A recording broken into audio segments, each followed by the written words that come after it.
Hello friends, நான் நடந்து போயிட்டுருந்தேன். உடனே ஒரு அண்ணா வந்து எனக்கு சேலஞ்ச் பண்ணுறான்னு கொடுத்தாங்க. எனக்கு நான் கொடுத்தேன். ஒரு காரமாக வச்சு அந்த சேலஞ்சு நீ சாப்பிட்டு தம்பி அப்படின்னு கொடுத்தாங்க.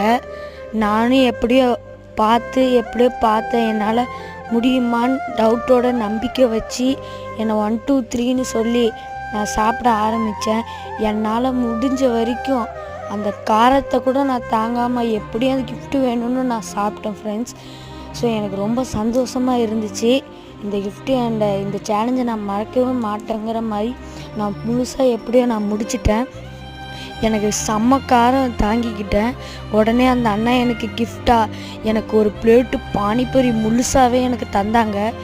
என் அண்ணனும் நானும் பகிர்ந்து நாங்கள் ஜாலியாக சாப்பிட்டோம். எனக்கு ரொம்ப பிடிச்சிருந்துச்சு. என் அண்ணனும் நானும் ஊட்டி விட்டு சாப்பிட்டுக்கிட்டோம். எனக்கு ரொம்ப பிடிச்சிருந்துச்சு. எனக்கு ரொம்ப சந்தோஷமாக இருந்துச்சு.